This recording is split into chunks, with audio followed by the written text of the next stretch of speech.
It's time for our Unified Bank Nailers profile, and tonight we get to talk to Nailers fan favorite Brad Drobot. And Brad, third season back in Wheeling, and I feel like every year it's a different group, it's a different story. What do you like about this year's team? Oh gosh, there's a lot to love about this team this year. It's just been such a good year with new coaching staff and a bunch of new faces, and the young guys are always buzzing out there and having a good time. So a lot of energy. A couple of weeks ago, you had your first assist of the season. That was a tremendous play by you, and probably one of the better games we've seen out of you, especially at home. What was that like for you? Oh yeah, those are they don't happen very often for me, but when they do, they mean a lot. And yeah, it was just one of those plays that just kind of happened and it unfolded, and Slide made a nice shot there to finish it off. And yeah, when those happen, it's just I'm on cloud nine for a few days after for sure. I'm sure the team was as well. That was a terrific performance, a 6-0 win over the Indy Fuel. You're one of the leaders in this group. What's it been like this year to go through the ups and downs and to try and keep things upbeat for the most part?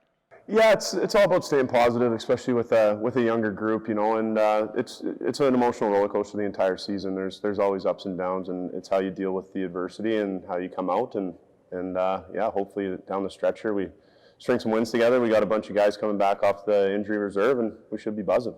We look at the big differences between last year's group and this team's group, and one of the first things that people mention is the physicality. Last year's team was going to set a record for the fewest penalty minutes in league history. This year's team seems like the old school Nailers are back, where they're right in the middle of things. Things are getting feisty. You're getting involved a lot more. Do you enjoy that a lot more this year? Yeah, definitely. It's such a necessity in this league nowadays. It does put butts in the seats too at the same time, and there is that edge there. And we got Garrett Hunt, the all-time PIMS leader of the East Coast, and Marino's come in and done a great job. And I'm always there to handle whatever needs handled too.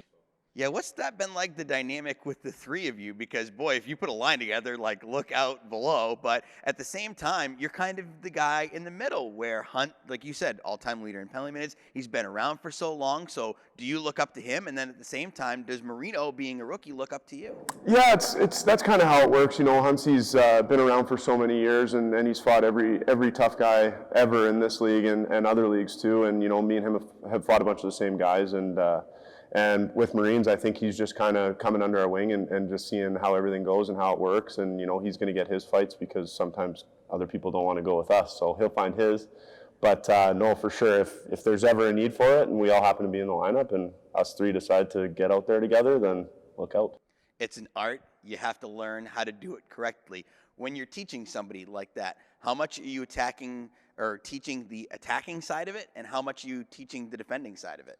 When it comes to fighting, you can kind of tell by the guy if he's going to be interested in opening up or doing anything like that. I know like Marino's not too shy to open up, and I've talked to a few other guys that want to get that involved in their game. That you might err on the side of more defensive for them just to get them comfortable first. But you try and mix in a little bit of both, and once guys get hit, they realize they're not made of glass, and most of the time they're okay after that. You've got some new opponents on the schedule this week and next, which I'm sure is a breath of fresh air for you. First off, you have the Wichita series here at home. It's a team that Wheeling has never seen before. First of all, is it going to be just a breath of fresh air to get somebody different in the building? Yeah, well, that's these games have been getting kind of stale and a little bit on the aggressive side, and to get out of our conference and maybe to find a little bit of confidence and string a few wins together will reap benefits down the stretch when we start getting back into Fort Waynes and Indies and stuff like that. And yeah, it's going to be nice to see how we stack up against the West there. How does the preparation differ when you're seeing somebody new? Because I'm sure you have to learn a lot more about them as opposed to kind of clockwork probably seems like when you're seeing the teams that you're used to. Yeah, well, the coaching staff does an amazing job. They break down film. Like by the time we get to that game, we already know what they're going to kind of throw at us, whether it be special teams or penalty kill or whatever they're going to bring to the table, and we can kind of decipher it after that, especially when you get them for 3 games. You can kind of figure out what they're doing. Certainly there are going to be rules, but you guys are going to sunny Florida next week, so what are we looking forward to the most about that trip? Do you have any thoughts on a potential spot to go on the off day? Yeah, well, I'm hoping that we can get out to the beach. I don't really know where that's going to fall with the rules and with Dan there and what his plans are for us, but yeah, hopefully we can do something as a team. I know there's baseball spring training camp down there, and anything that we can do that's socially distanced and appropriate, then we'll probably get out in the sun, I'm sure. We've talked about some of the long road trips in the past being opportunities for the team to do some bonding. I mean, you guys really haven't had that. You had the one trip to Greenville in South Carolina earlier this year. Everything else has just been pretty much an Indy Fort Wayne weekend. Is this something that could really help you guys potentially going into the last half of the season? Oh, definitely, DJ. I couldn't have said it better myself, honestly. Like, once you get on the road with the guys and you get that gel, like, we have a really tight-knit team here, and we have a really good group of guys. And to go through a battle and a war on the road against a good team in Florida will be definitely something that can gel us and bring us together. Very good, Brad. I always appreciate you spending a few minutes with me. Best of luck and have fun on the trip. Thanks, DJ. Appreciate it. Thanks, guys. Brad Drobot, our Unified Bank Nailers profile tonight. We'll take a break and come back with more of intermission coverage on the Nailers Broadcast Network presented by Main Street Bank.